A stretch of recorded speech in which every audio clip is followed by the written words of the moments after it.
Good morning. Welcome to today's get-together. It's October 15th, 2024. About 62 degrees out this morning, so a little bit cold and a little bit windy. I'm watering, so I'm watering the trees. I've got a couple citrus, well, a whole bunch of citrus trees, and then a plum tree, an apple tree, a peach tree, and I kind of stopped watering them by, the machine, whatever, the timer. And I'm kind of watering them manually. And I don't know if I'm getting enough water or not, but this time of year, it's hot.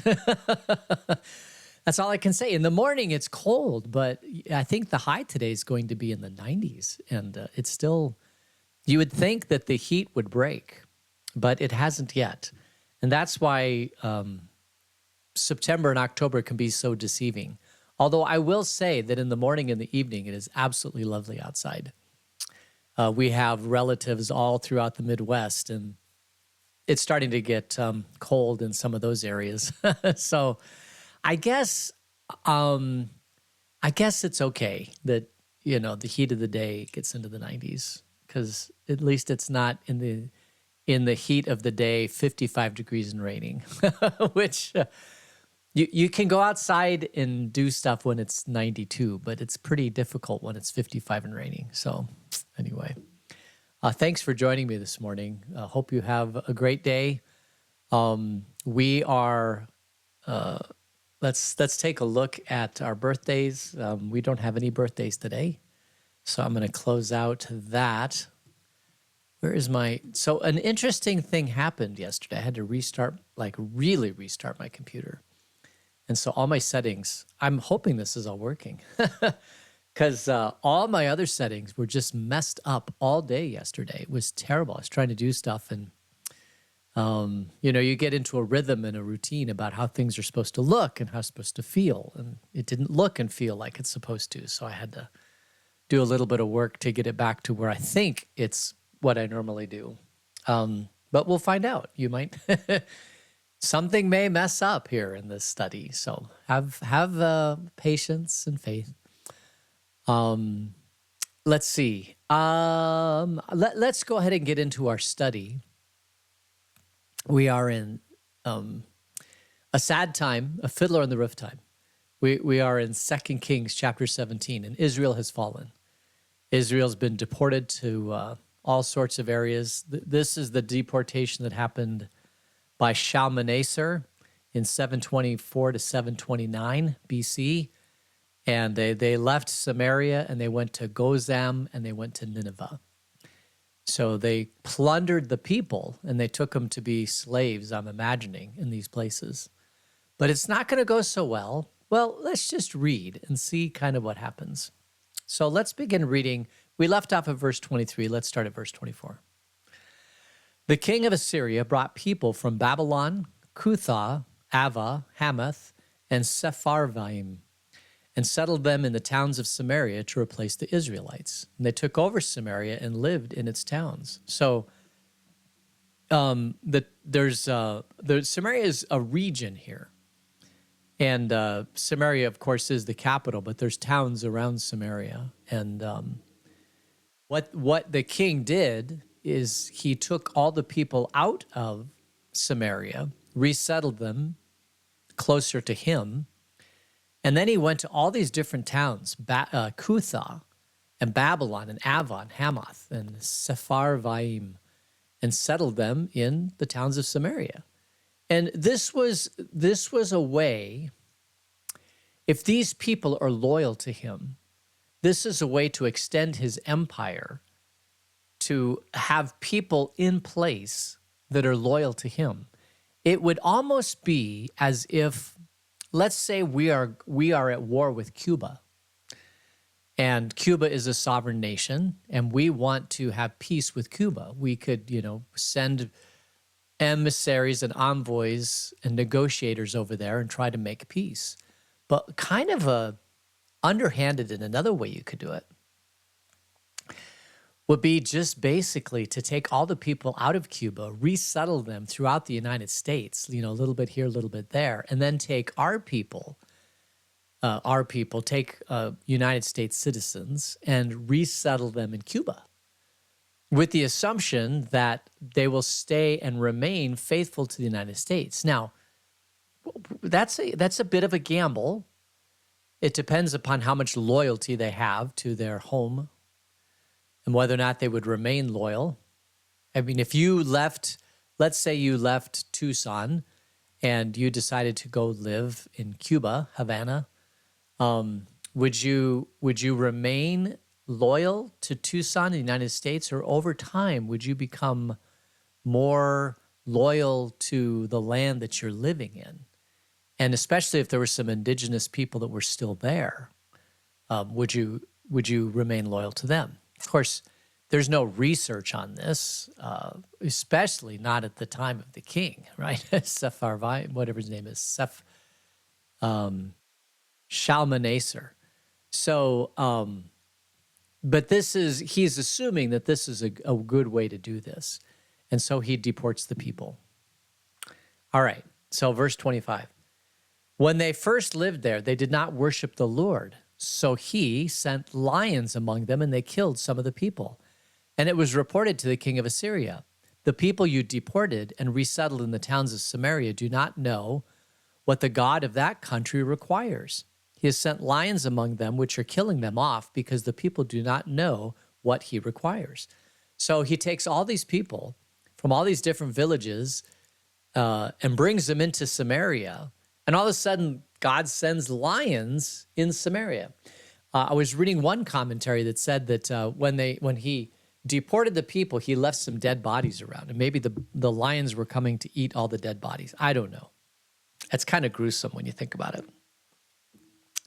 But for whatever reason, the lions came into Samaria and started, devouring people. This gets back to the king of Assyria, and he said, well, obviously, we need, there's a God in Jerusalem who's a vengeful God. We bring all these people in, but they don't know about this vengeful God. So we got to figure this out because the God is tied to the land. And we need to figure out what it is that we need to do so that people don't, get devoured by lions. Verse 27, then the king of Assyria gave this order. Have one of the priests you took captive from Samaria go back and live there and teach the people what the God of the land requires. So one of the priests who had been exiled from Samaria came to live in Bethel and taught them how to worship the Lord. So isn't that interesting? It takes a king of Assyria to recognize that there's a problem and that they need to start worshiping the Lord. I mean, if they'd have made this decision, 500 years earlier, when these people first started occupying Samaria, how many prophets came and said to Israel living in Samaria, you need to worship God and him alone. You got to get rid of the Asheroth poles. You got to get rid of the foreign gods. I mean, if they'd have just done that, the whole deportation would have happened. But instead, they allowed all that stuff to happen. And now a foreign king comes in and he says, oh, wait, there's a God that we need to worship in Israel? Let's bring a priest and he can worship that God, appease him, and then my people can live in peace.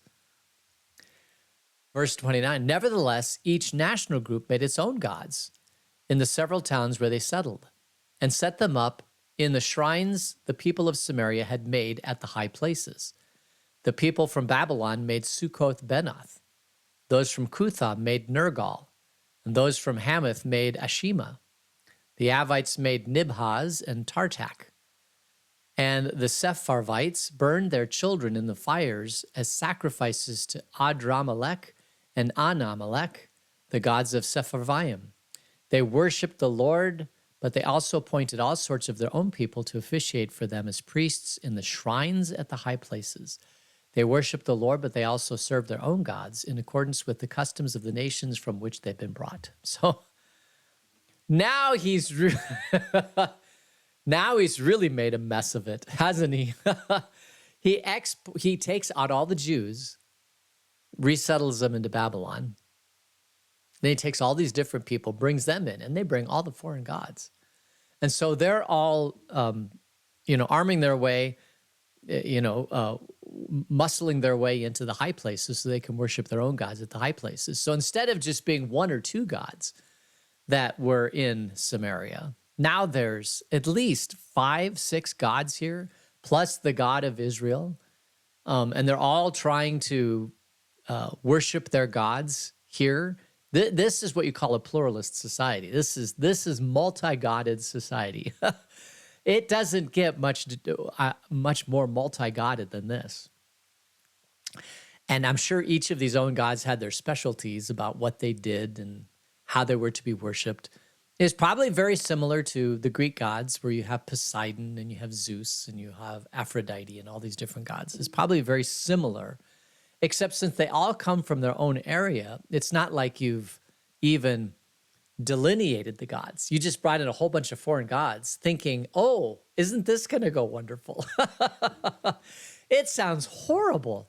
It sounds, this is probably why the Jewish people that were living in Judah, in Jerusalem, did not like the people in Samaria. If you'll remember, when Jesus came, the people in Jerusalem did not like the Samaritans. He told the parable of the Good Samaritan, and everybody was shocked that anything good come out of Samaria. Why? Well, it's not necessarily a place where the God of Abraham, Isaac, and Jacob is solely worshipped. Let's put it that way. It has become a multi-godded community. And I can guarantee you this will not go well. You just can't. You can't have, especially because the God of the land, the God of everything, but the God that he's trying to appease ultimately is Yahweh. And Yahweh says, worship me and me alone. And they're not doing that. They're kind of putting their gods in the temples and in the high places and all these priests, and they're all trying to worship their own gods. And oh my goodness, talk about a mess. This almost sounds like the only other time I've kind of felt this way was when Solomon decided he was going to have multiple women in harems. And on the outset, looking in, it's like, man, wouldn't that be great that I could have a harem of 50 women? When you're older and wiser, you realize that's not really how life works. It's better to have one woman that you worship. I'm sorry, well, I do, but I mean, it's better to have one woman in your life than multiple women. Oh, my goodness. All right, 34. To this day, they persist in their former practices. They neither worship the Lord nor adhere to the decrees and regulations, the laws and commands that the Lord gave the descendants of Jacob, whom he named Israel. And notice, I'm going to leave it up there, but take a look. They neither worship the Lord. Whenever you see the word Lord in all caps, that's Yahweh. So they neither worship Yahweh or the laws and commands that Yahweh gave the descendants of Jacob. When the Lord made a covenant with the Israelites, he commanded them, do not worship any other gods or bow down to them, serve them or sacrifice to them. But the Lord who brought you up out of Egypt with a mighty power and outstretched arm is the one you must worship. To him you shall bow down and to him offer sacrifices. You must always be careful to keep the decrees and regulations, the laws and the commands he wrote to you. Do not worship other gods. Do not forget the covenant I have made with you, and do not worship other gods. Rather worship the Lord your God. It is he who will deliver you from the hand of all your enemies. And they would not listen, however, but they persisted in their former practices. And even while these people were worshiping the Lord, they were serving their idols. To this day, their children and grandchildren continue to do as their ancestors did. So by the time they were writing this account of the kings, they were still worshiping God, Yahweh, but they had all these other gods that they were worshiping also. It's like, let's get them all covered. Let's cover all our bases. And you might even run across people today who say, I'm going to cover all my bases. I'm gonna worship the Christian God, and I'm going to worship the Muslim God, and I'm going to worship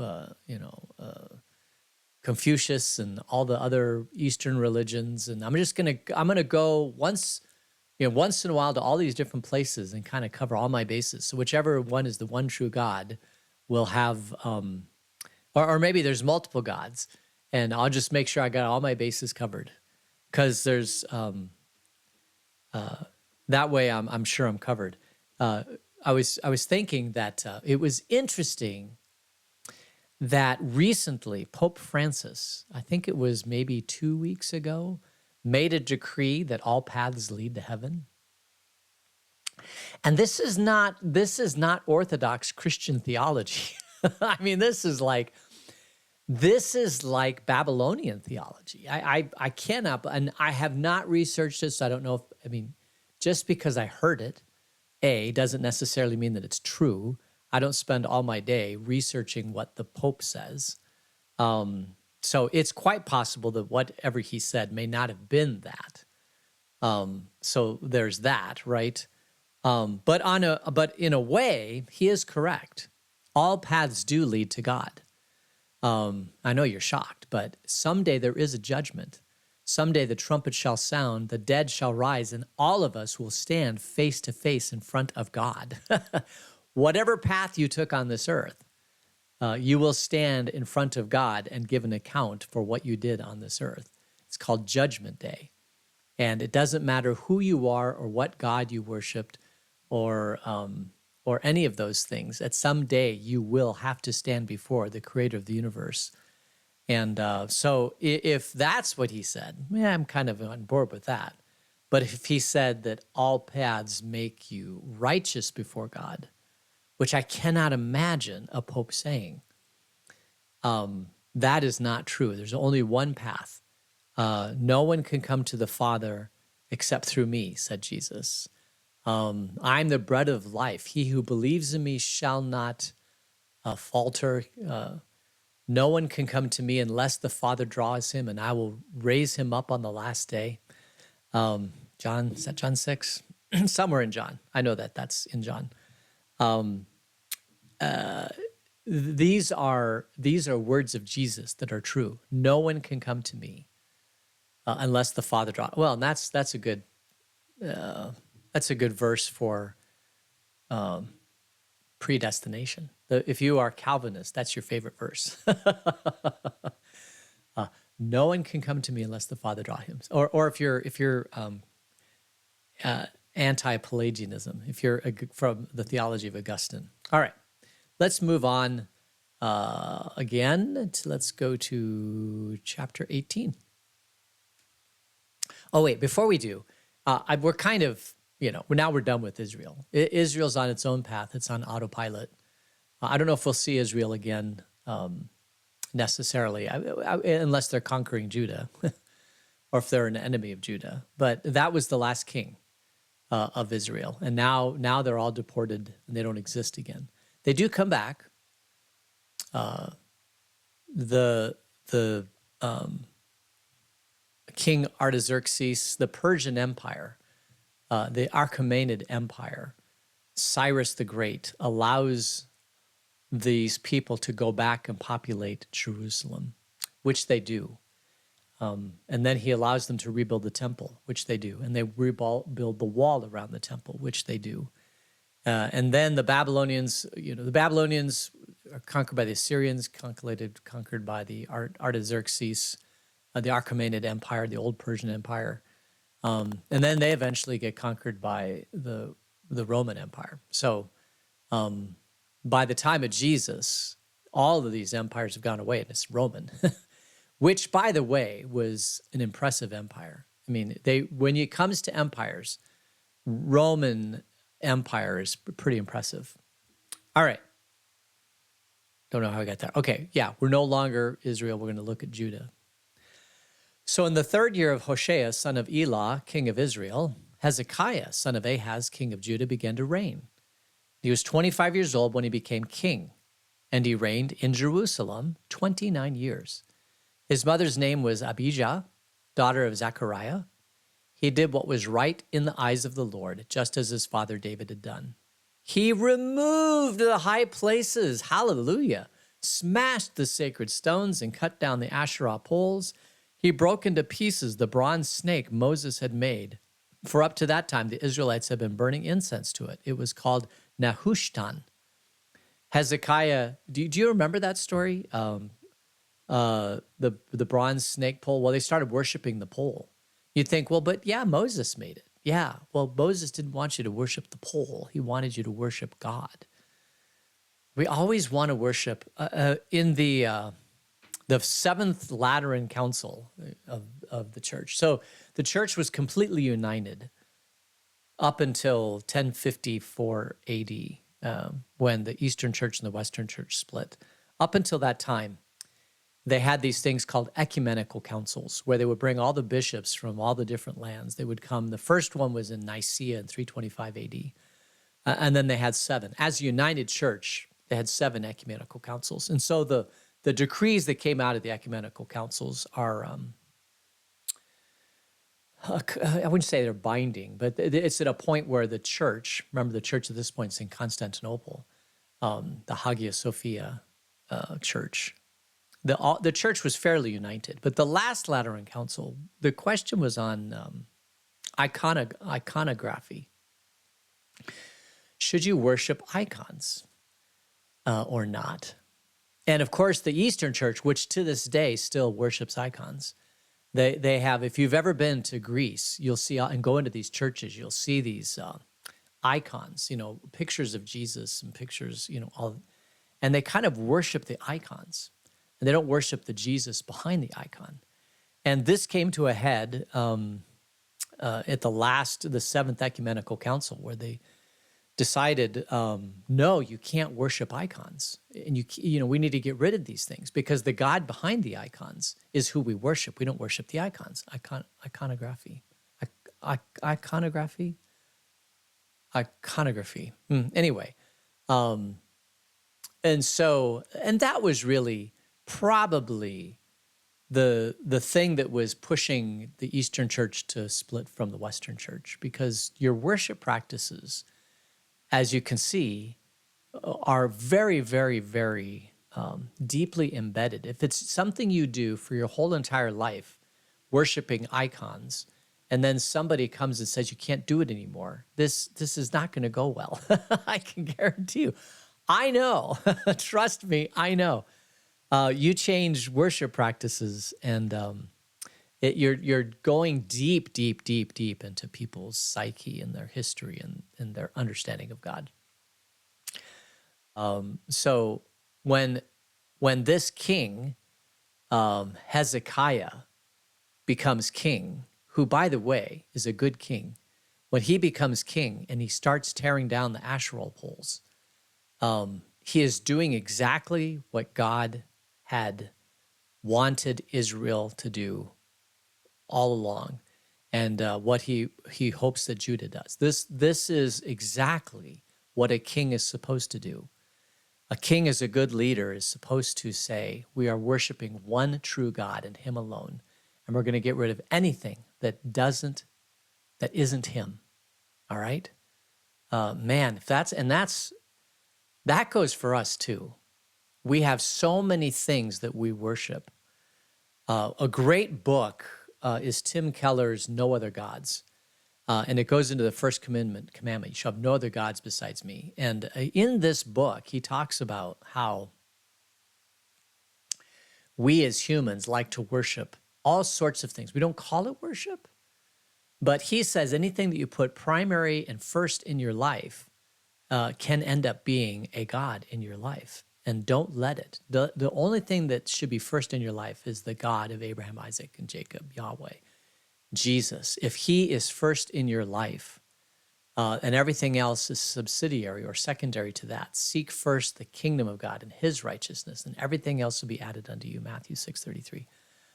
This is how we should live our life. Yeah. Is it really 6:54? Okay. So this is, I'm liking Hezekiah so far. Like, I'm really liking Hezekiah so far. So we'll have to read through here and see how Hezekiah's reign goes. But we'll do that on another day. So let's close in prayer. Gracious God, thanks for this day and the cool weather. Until we meet again, keep us in your grace. In Jesus' name, amen. All right, let's go overlook. Oh my goodness, look at all of you. Thank you so much for joining me. I see I've got a link here. Let me open up that link and see what it is. Oh, it's the Pope. All religions are paths to God. Did he really say that? That's just, I can't imagine. I might have to research. I can't. That is not Orthodox Christianity. I mean, there are people that were burned at the stake to hold fast to the fact that there is only one God. And that's what Jesus said, right? All the early apostles. So if that's what he's saying, that is like the biggest heresy of Christianity I've ever heard of in my whole entire life, which makes me very skeptical. But anyway, all right. So thanks for adding that. I appreciate it. And thanks for joining me, all of you online. Hope you all have a great day. I pray you have a great day. Let me go get my thing. And I will see you tomorrow. Take care. Bye.